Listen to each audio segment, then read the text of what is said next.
Enriquez, pasok ka.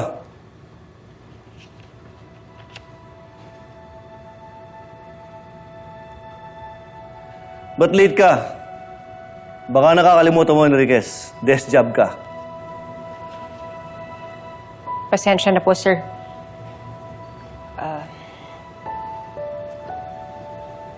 May sinusundan po akong lead.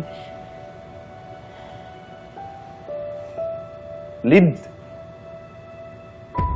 Tama ba narinig ko? Baka gusto mong papelan kita ng insubordination. Chief, sandali lang ho. Makinig po muna kayo sa akin.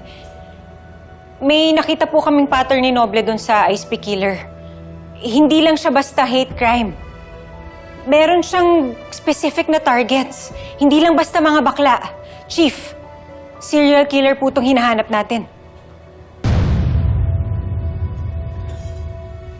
Enriquez, gumawa ka ng consolidated report ng lahat ng nahukay mo. Yes, sir. At ibigay mo kay Conde. And let me remind you, desk job ka. And give everything to Conde. Dahil siya may hawak ng kasunto. Pero, sir, Ibigay mo lahat kay Conde.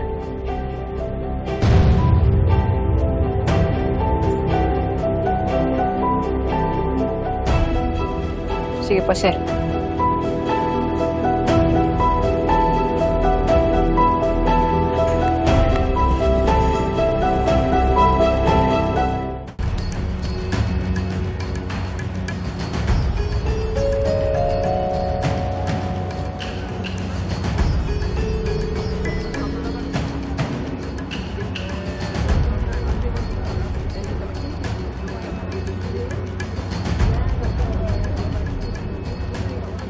Anong plano mo, Bok? Suyurin natin yung buong kalye. Kailangan malaman natin kung anong rainbow yung sinasabi ni Alma. Eh, paano? Ang daming rainbow colors dito.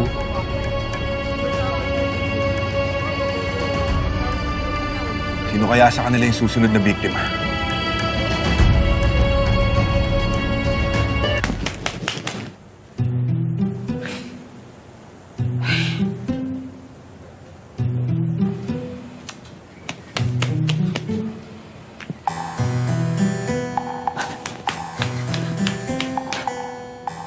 Alma, hindi ka pa rin okay? Nung isang araw ka pa. Pwede ba? Nagko-concentrate ako dito. May kailangan akong maalala. Ay, doon ka nga muna sa baba. Sorry naman, sorry po. Oh.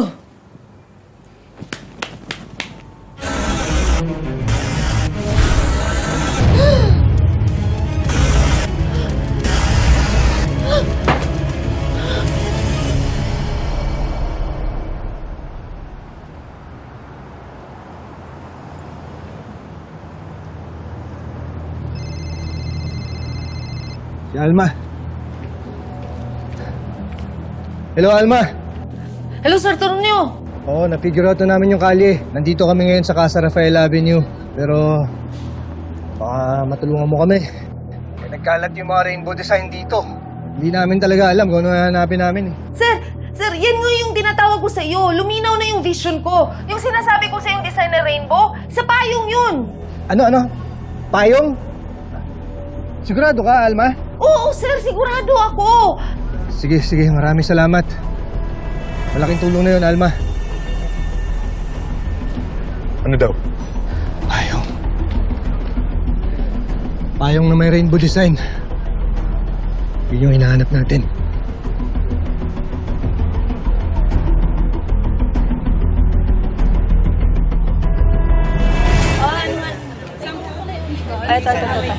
Ito na kay Kuya to. Ate, sukli ko. Ay, oo, sandali.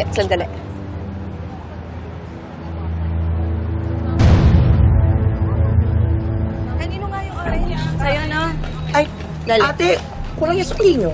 Kulang? 3.50 yung inabot ko sa'yo ah. Ano tatlo? Dalawa lang to. Natingin nga. Oh. Ate, ano yan eh?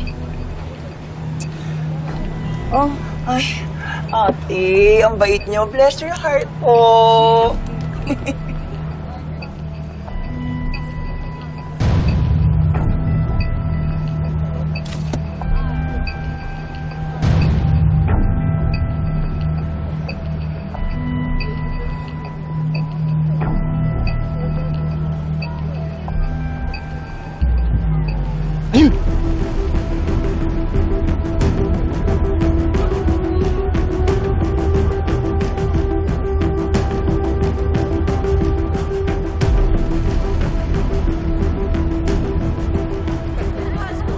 nandyan na yung target.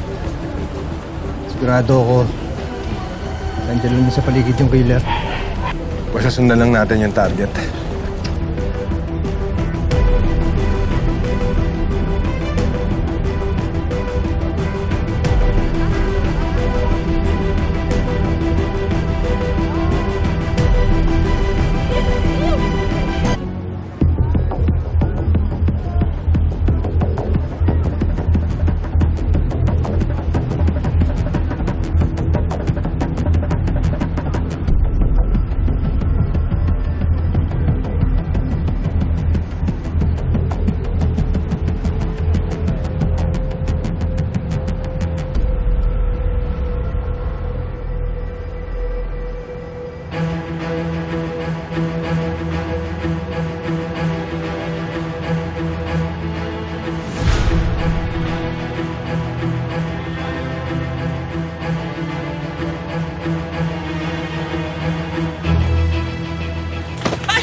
Iyong yan! Taas ang kamay!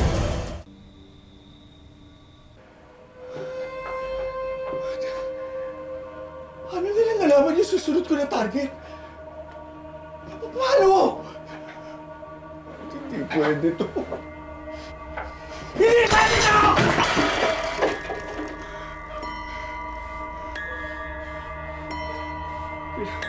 Kailangan mo na mas maging maingat sa susunod.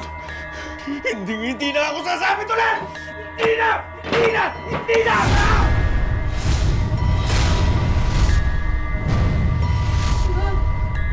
Wag! Wag!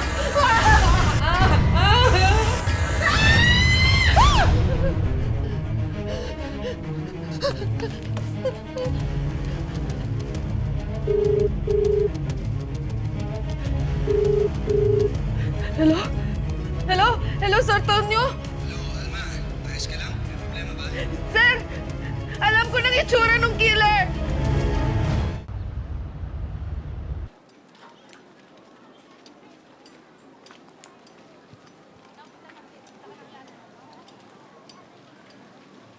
Nay, magandang araw po.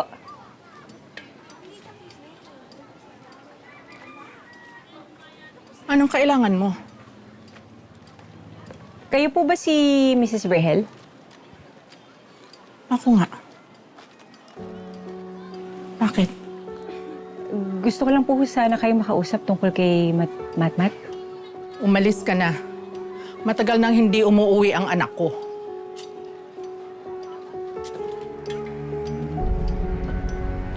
Nay, meron lang ho sana akong gustong itanong sa inyo. Gusto ko lang hong malaman kung namaltrato ho ba si Matmat nung bata pa siya. Noong una, hindi ko alam kung bakit mabigat ang dugo ng asawa ko sa kaisa-isa naming anak. Lagi niyang minamaltrato si Matmat. Wala naman akong magawa dahil kung pipigilan ko siya, ako naman ang binubugbog niya. Lagi niya akong pinagbibintangan na may ibang lalaki na hindi daw niya anak si Matmat. Manggaghanso yun eh. Ang dami niyang tao na niloko dahil sa pera. Pero ni minsan, wala yung record sa mga pulis. Kasi ang galing lumusot.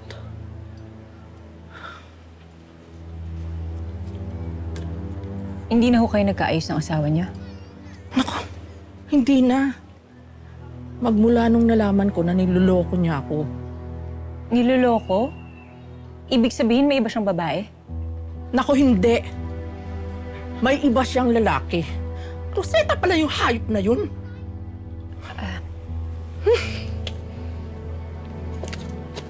Gusto ko kayong matulungan, Nay. Alam niyo po ba kung saan makikita si Matmat? Hindi ko rin alam eh. Matagal na rin siyang hindi kumukontak o nagpakita man lang sa akin. Meron po ba kayong litrato dyan ni Matmat? Meron pero luma na eh. Okay lang ho. Gusto ko lang ho makita. Sandali ha, kukunin ko. Siya.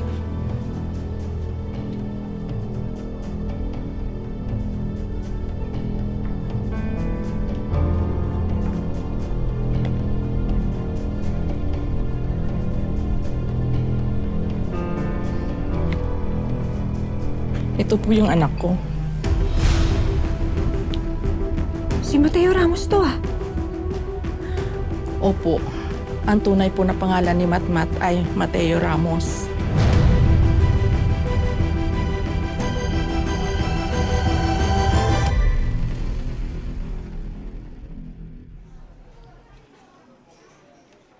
Alma!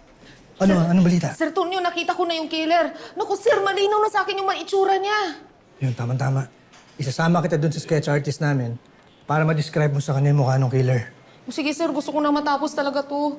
Pero gusto ko malaman mo na hindi ko pa ito sinasabi sa boss ko na yung mga lead na sinusundan ko, yun ang galing sa'yo. Bakit? Dahil hindi sila maniniwala kapag sinabi mong galing sa manghuhula? Alma, alam ko malaki na naitulong mo sa kasong to. Kung di dahil sa'yo, baka pati si Patricia nadamay na. Hindi ko lang alam kung ano magiging dating sa kanya kapag sinabi ko na ikaw yung source ko. Okay lang, Sir Tonyo. Ayoko rin malaman ng mga tao na may ganito ako. Hindi kayo masaya. Hindi nadalaw ka ng patay. Ay, ginoo ko. Alam mo, pagkatapos nito, magpapakabait na talaga ako. Titigil ko na tong racket na to at basta, alam kong hindi na. Mabuti naman, para matapos na rin to. Tara! Sir, kilala ko na kung sino yung killer. Si Mateo Ramos.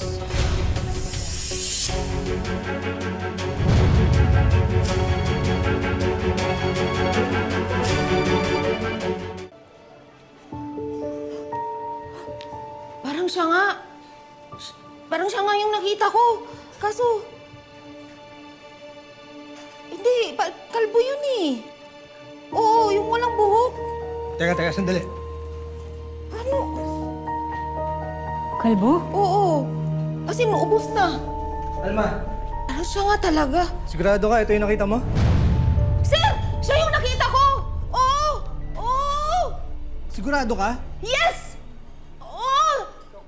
Sigurado ako, sir! Siya yung nakita ko! Dali, paano nangyari yun? Sigurado ka? Yes!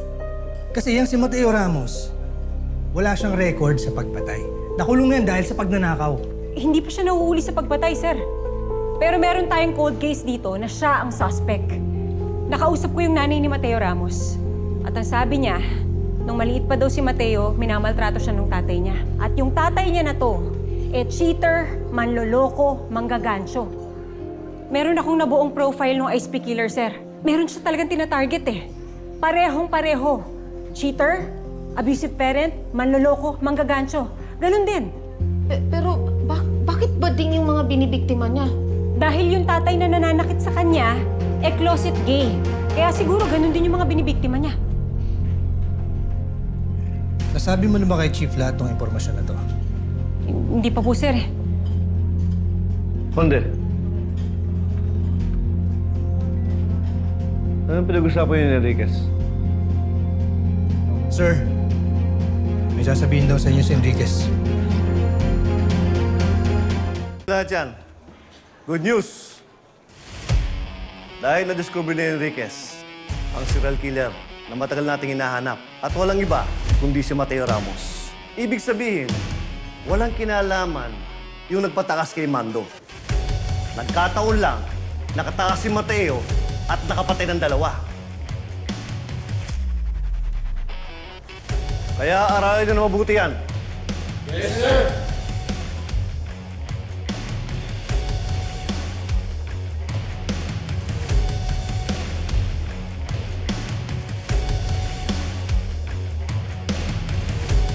Galing ni Enriquez, ano? Siyempre, ako nag-train dun. Galing talaga.